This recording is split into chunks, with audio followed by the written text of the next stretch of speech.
Hello everyone, so I'm going to be re-recording this because I don't have a camera. I'm recording on my phone. And I just spent 10 minutes talking about plants and myself, and when I went to look back, camera was facing the opposite way. In any case, here we are.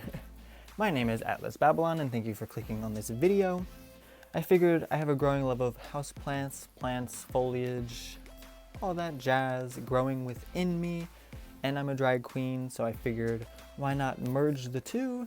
I've been doing drag makeup for about 2.5 years now. I perform when I can, which is not very often. If you're interested in seeing any of my performances, you can click on the link in the description, which will take you to my Instagram, where my performances are on my IGTV.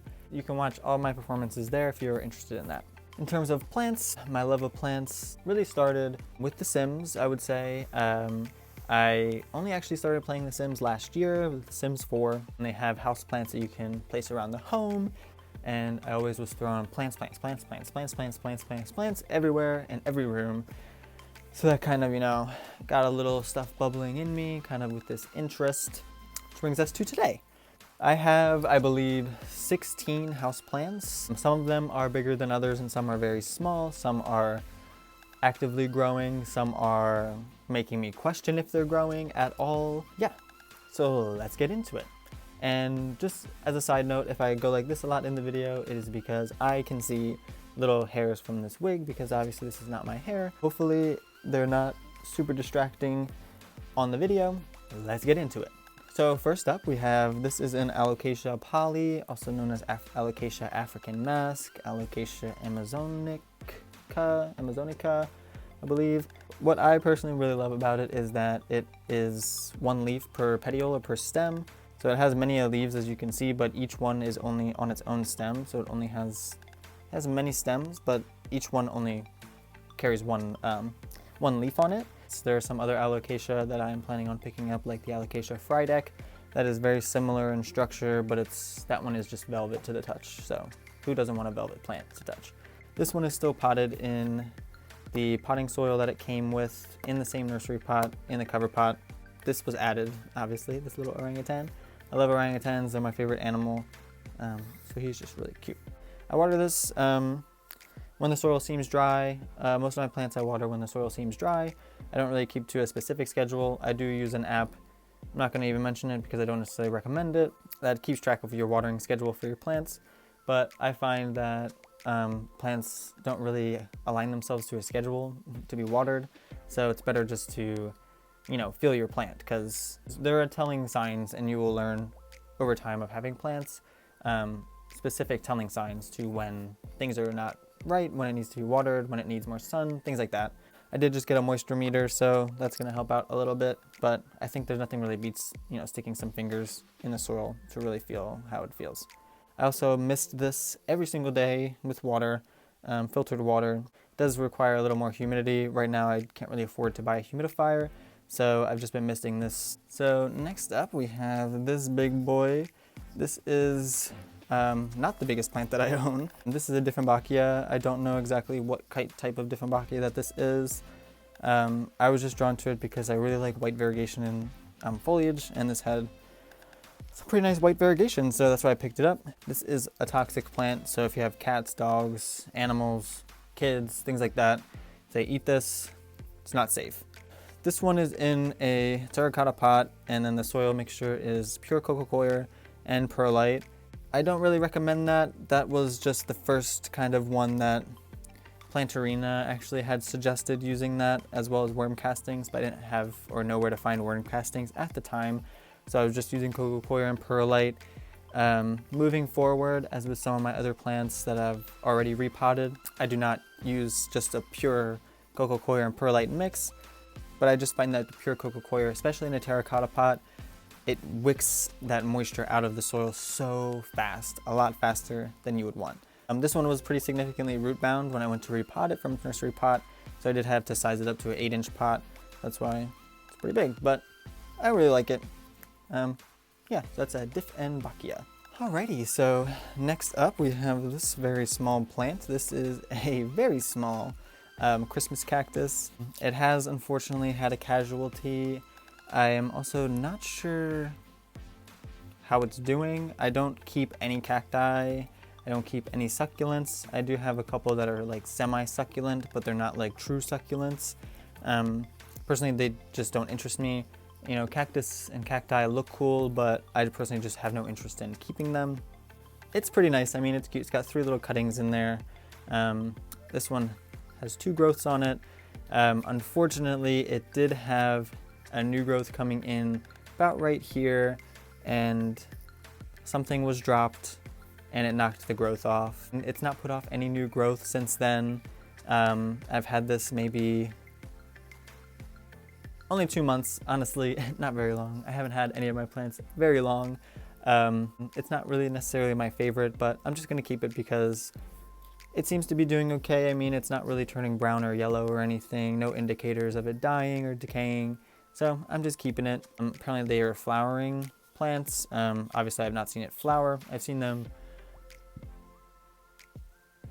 in person, like at Home Depot's flowering, but obviously this is very small, so yeah, but that's a Christmas cactus. Next up, we have this Moon Valley Friendship plant. Again, I don't know what the botanical name for this is. It feels very much like paper, very fake, very like you could just squinch it together and it would crumble. But yeah, this one I also got from Home Depot. This is potted into this ceramic pot, and this one is in a pure coco coir and perlite mix, but because it's in a glazed ceramic pot, it retains moisture much, much, much better than the terracotta pot. So that's why this one has not been repotted into my new mixture. One thing about this plant that I would note is that it's important to check it pretty regularly just for any types of bugs. But something about the way that this looks just screams that it will have bugs on it at some point. So I check this very regularly for spider mites and other common houseplant related pests and bugs. Just in case, I just want to be wary, especially because I do keep most of my plants together. So I do not want one to become infected with something and spread to the others very rapidly. So I do check this almost on a daily basis. But yeah, so this is a Moon Valley Friendship plant. Next up, we have this Schefflera. I believe it's also called an umbrella plant. I want to say, I am not 100% sure if it is, but it is a Schefflera. I was interested in a variegated Schefflera for a couple weeks, but then I saw a Schefflera more full grown at a Home Depot, and I wasn't really a fan of how it looked. Of course, this is a fairly small plant. It's going to take years, realistically, to get to the size of those very large Scheffleras that you can find. But if I am signing like a lifelong commitment to some plants, I want to be attracted to the way that it's going to look when it's more full grown and more of an adult plant, and I just wasn't. I personally would not have picked this up on my own, but it was gifted to me, so I have it. This one is the first one that we've got that is planted into my new soil mixture, which is something that was recommended in a video by Kaylee Allen, who is personally one of my favorite plant-related YouTubers. And so it is planted into coco coir, perlite, orchid bark, and worm castings. So the worm castings just functions as an organic fertilizer. The orchid bark, to my understanding, just helps to, again, retain the moisture in the soil. So I've noticed that I do like this in some of my plants that are potted in terracotta that have the new mixture. It seems to be really helping retain the moisture better for them. I'll try to insert a picture of what the new growth looks like because it's really actually kind of cute. It's obviously this shape, leaves form this shape, but the new growth is kind of like a very miniature version of that, and I just think it's really cute. So that's a Schefflera. Next up, we have this Black Raven ZZ plant. If you watch plant YouTubers, people who go plant shopping, do plant hauls, things like that, you've probably seen this relatively recently because Home Depot, who I guess is in contract or works directly with Costa Farms, did get some shipments of this Little Fiddles, Little Fiddly Figs, Calathea mosaica, and then the Begonia whitey, I believe. Kind of like some special, like rarer plants that they were selling, just for a limited time, I guess. But I did pick up this one. I do have plans to have a fiddle leaf fig in the future, but I want to get a real fiddle leaf fig, not the miniature version.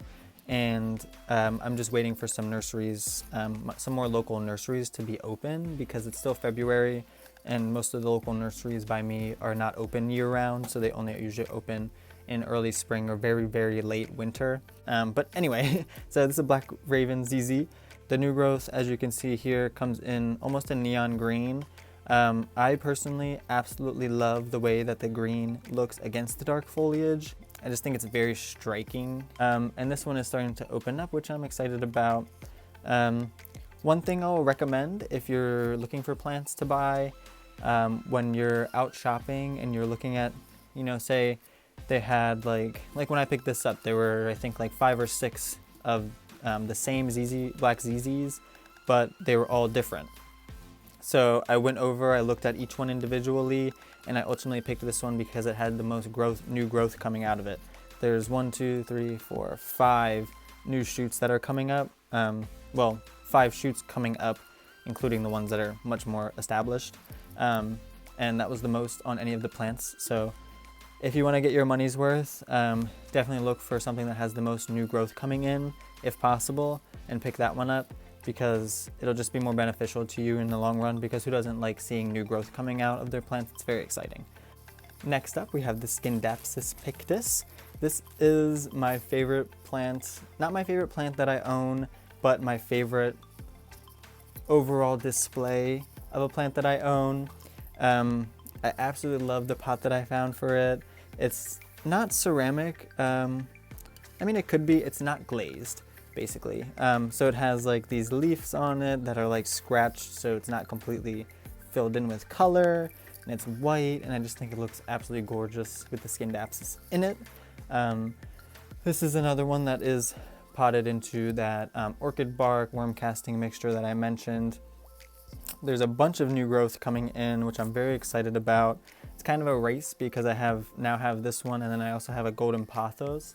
So I'm waiting to see which one is going to start trailing first. Low key, I'm hoping that it's this one, just because this is much more exciting looking than a golden pothos, in my opinion.